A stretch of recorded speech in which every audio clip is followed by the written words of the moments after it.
Une production, Les Podcasteurs.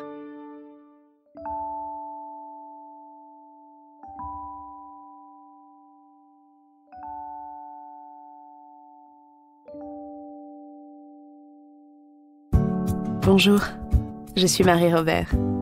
Et croyez-moi, j'ai toujours une proposition à vous faire. Et si la philosophie devenait sexy ? Et si elle cessait d'être abstraite pour venir éclairer nos jours comme nos nuits ? Et si elle quittait l'espace confiné des bibliothèques et qu'elle venait se faufiler dans notre quotidien ? Fini les dissertations et les mauvais souvenirs de terminale. Ici, on change de ton. La philosophie n'est pas une méthode à suivre, elle est un pas de côté. Elle nous permet de prendre du recul sur les gens, les choses et aussi sur tout ce qui nous submerge. Soudain, par la magie des mots et du raisonnement, on aborde les événements de la vie autrement. Et on parvient même à trouver du confort dans des zones d'inconfort. Bref, on apprend à se faire du bien. C'est pourquoi, durant ces quelques minutes en votre compagnie, je n'ai pas d'autre ambition que d'arrêter les compteurs et de partager une bulle de respiration. Laissons-nous inspirer et faisons ensemble un petit pas de côté.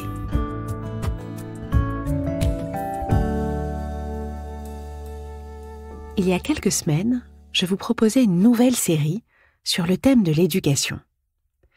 J'avais envie de réfléchir avec vous à ce que nous appelons éducation, ou plutôt à ce qu'on attendait de l'éducation. Je vous ai présenté le programme éducatif de Platon qui choisit l'élitisme d'un enseignement terriblement exigeant face aux sophistes et aux cours dispensés contre de l'argent.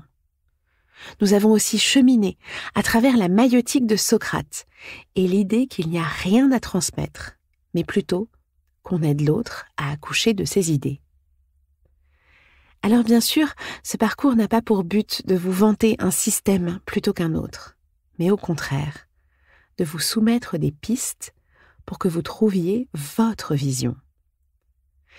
Car l'éducation, je crois, n'est pas une affaire de parents ou d'enseignants, mais bien de société.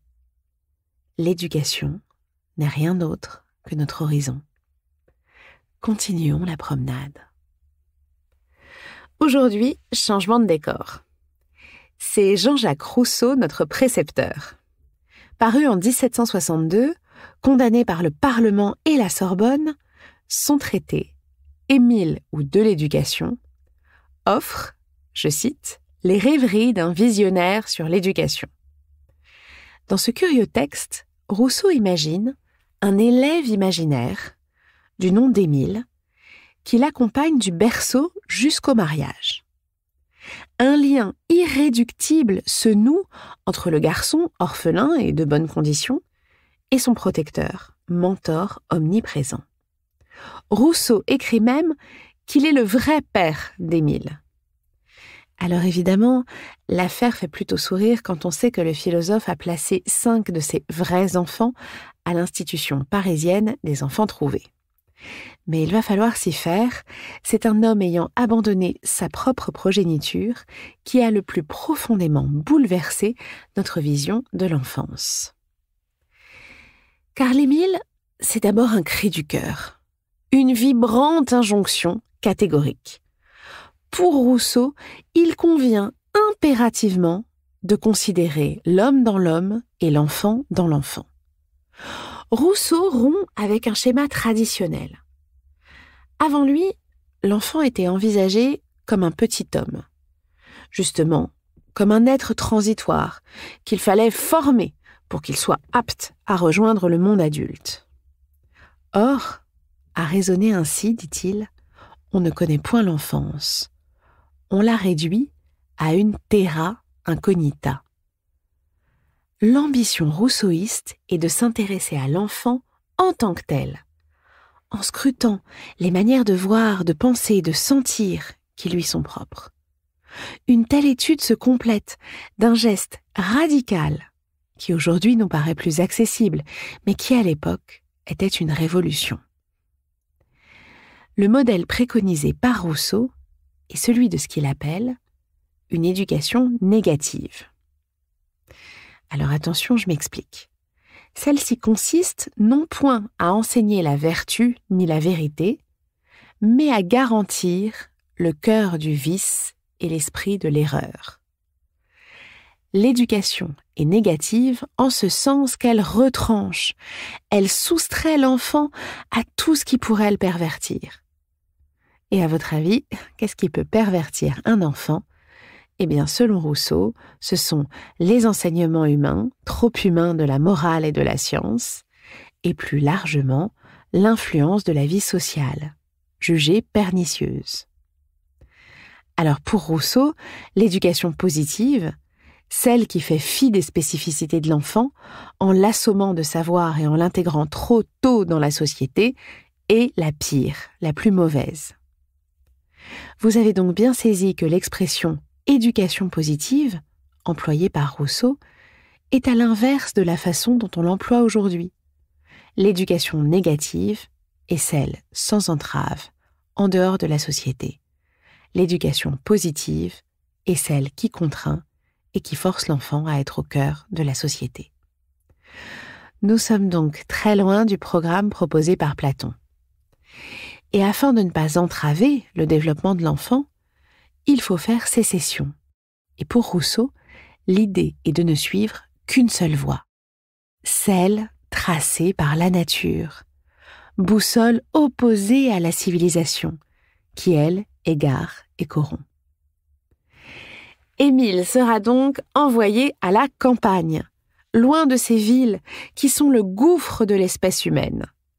Dans ses premières années, on le laissera gambader, faire ce qui lui plaît.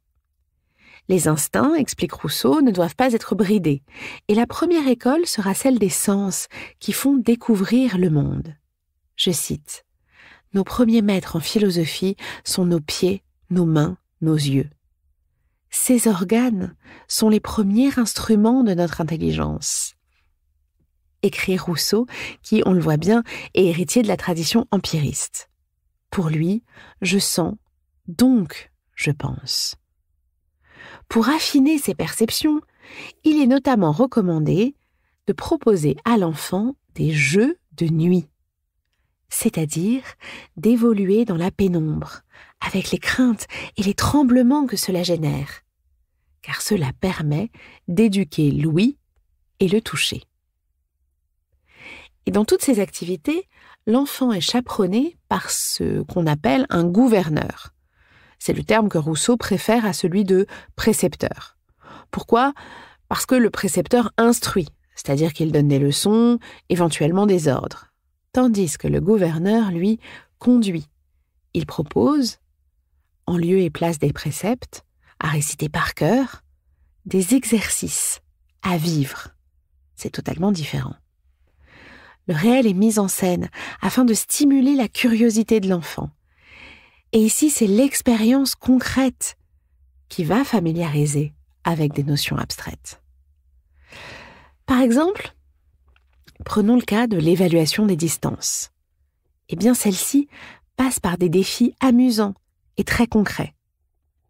Rousseau propose « Voilà un ruisseau fort large. Comment le traverserons-nous ? Une des planches de la cour posera-t-elle sur les deux bords ? » En résolvant des problèmes de ce type, traverser le ruisseau, essayer de se débrouiller, l'enfant reconnaît de lui-même les vérités vers lesquelles le gouverneur l'aiguillonne. Donc, loin d'être passif, Émile apprend en se débrouillant. Un jour, son mentor fait mine de le perdre dans la forêt. L'enfant est stressé et il a faim. Alors on lui fait remarquer qu'il est midi et qu'à cette heure, il suffit de regarder la direction de l'ombre pour trouver le nord. Et donc, en se retournant, le sud. Émile a compris et s'engage vers le village le plus proche où il pourra enfin déjeuner.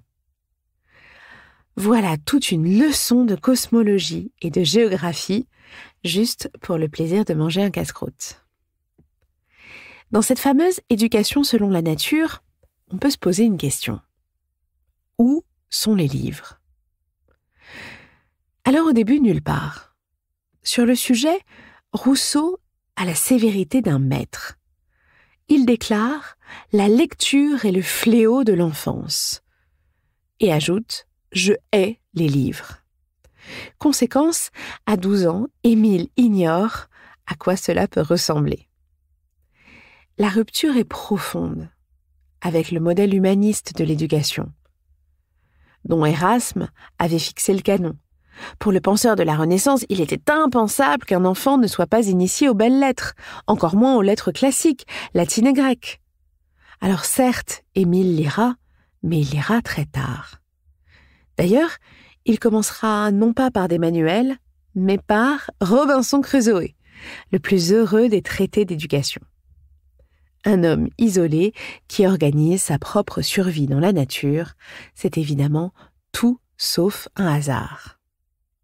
Cependant, même fort de quelques lectures, Émile, tête bien faite, ne sera jamais une tête bien pleine.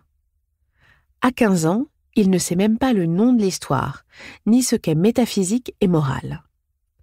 De manière générale, Rousseau considère que trop de connaissances éloignent l'homme de sa nature profonde et des réalités pratiques.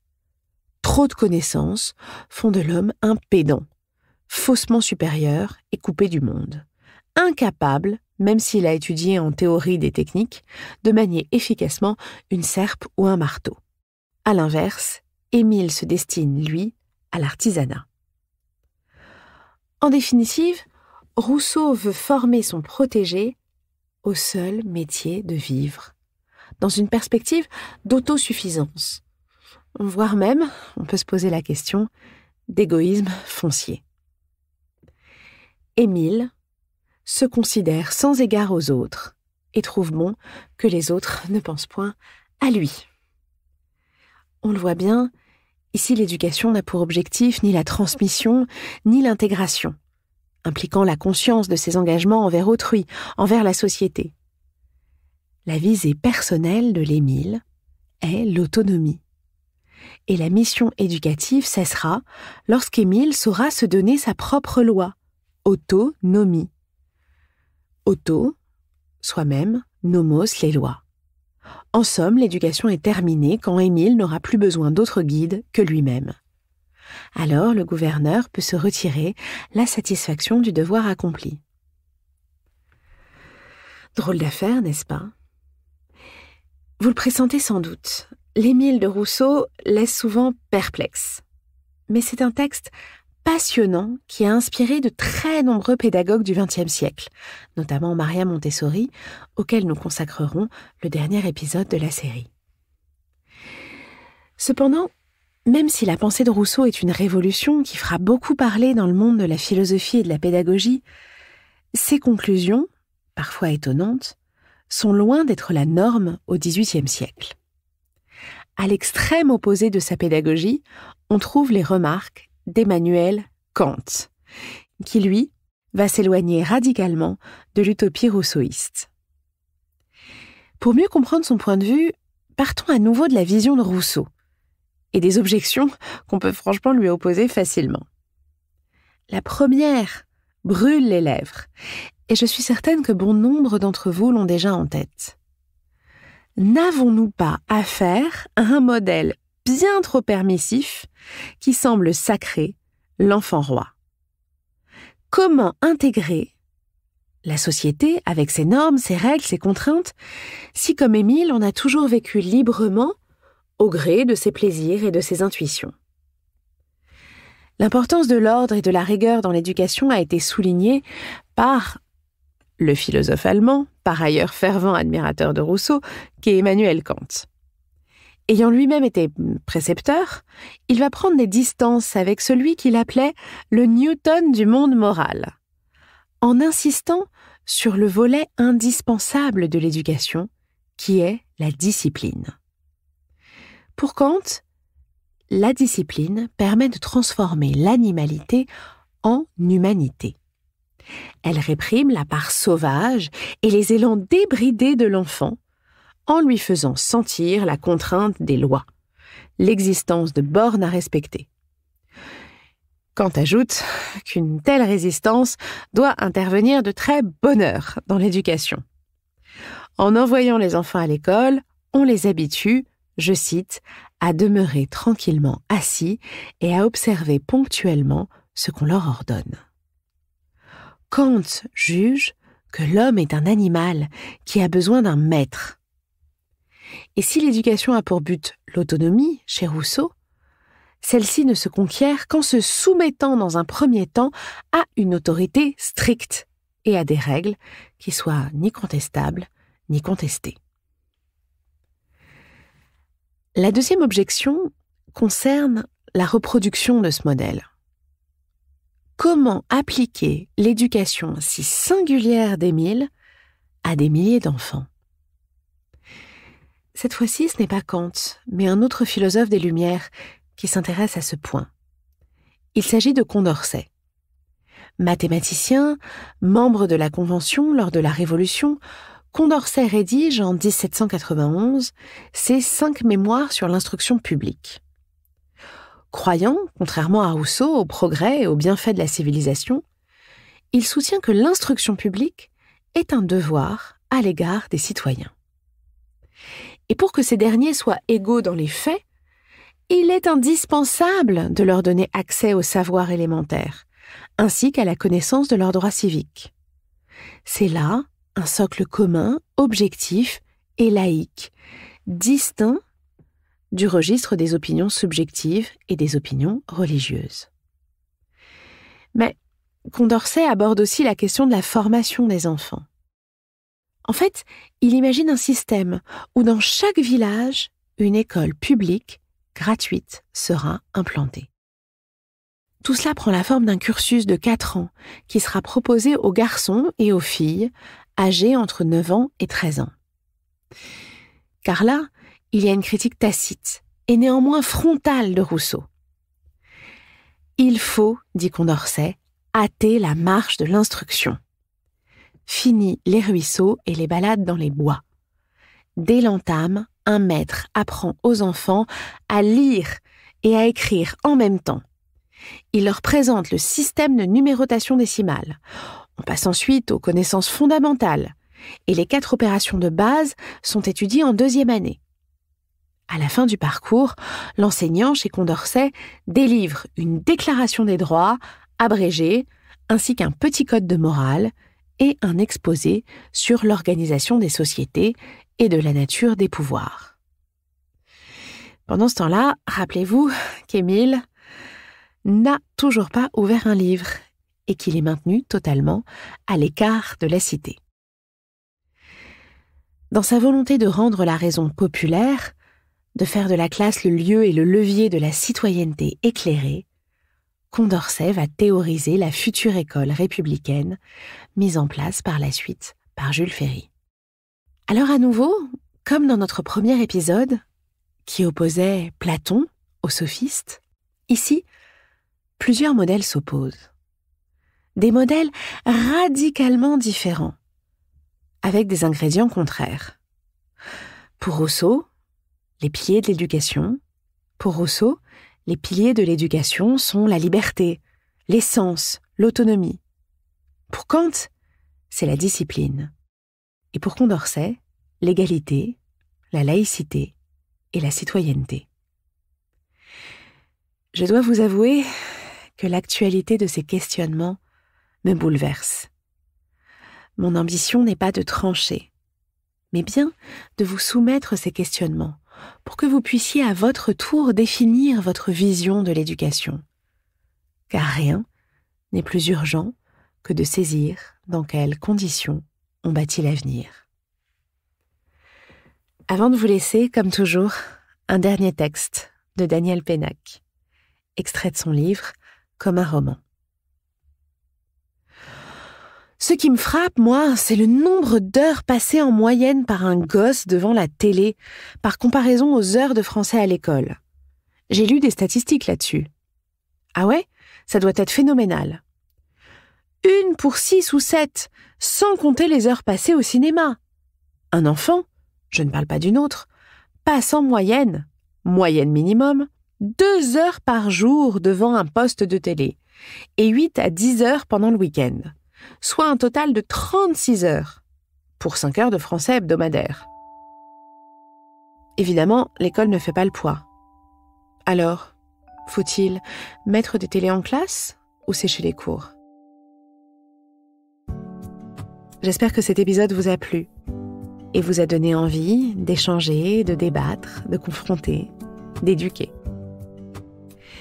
Merci pour votre écoute. N'oubliez pas qu'ici, il n'est pas question de leçons, mais juste d'une proposition, d'une hypothèse qu'il vous appartient de confirmer ou non.